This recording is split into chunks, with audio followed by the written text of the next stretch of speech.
Hi, Stephen Holder here with Gregg Doyel. Colts just wrapping up their first victory of the season over the Cleveland Browns. So, Gregg, they are not 0-3. What would 0-3, Gregg, have looked like?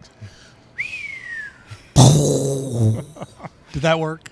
Yeah. Did you hear that? Okay. Explosion, dumpster fire, yeah. But Yeah. 1 and 2 is okay. Yeah. Beats the alternative. Yeah, and they play better in a lot of ways.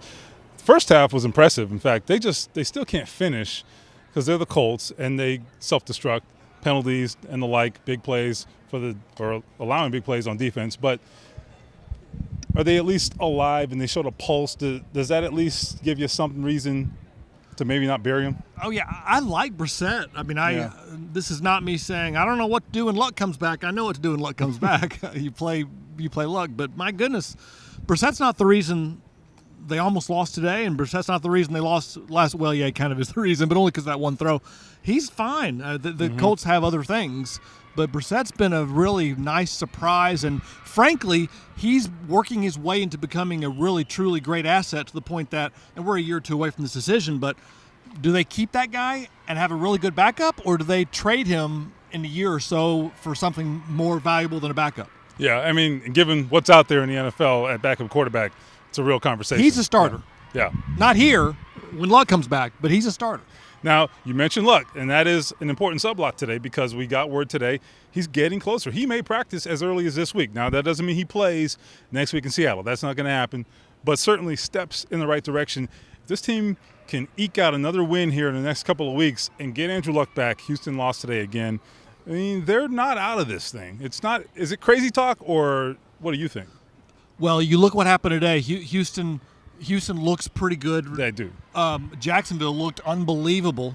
All of a sudden, the AFC South doesn't look like the joke it's been. If they can, they're not going to beat Seattle. They're not going to do it. But if they can beat San Francisco, you're 2-3. Luck comes back, and I saw Luck today in the locker room.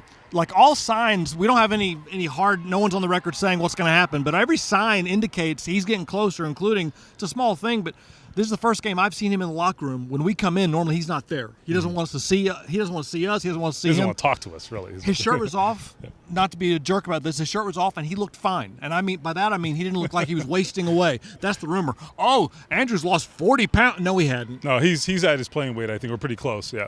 So anyhow, the other off the field sublot today, obviously all around the NFL, the protests related to President Trump's statements the other night. You had some conversations about that in the locker room. What were your takeaways? What did guys say? Well, people aren't going to want to. I mean, you're divided. You already know what you think, right? You don't even want to hear me. If you think kneeling is the greatest thing ever, then that's good. Good for you.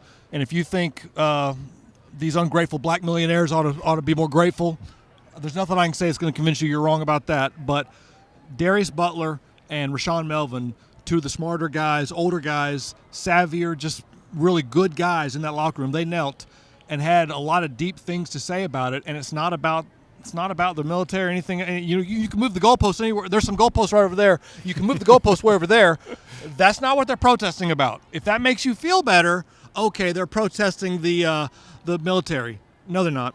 And what they said was really deep and moving, to be honest with you. But which is really the goal.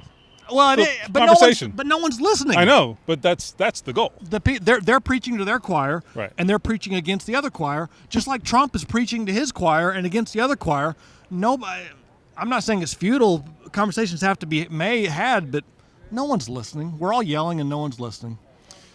And so that's our commentary on the world as it stands today. But the Colts got to win, and so there's that.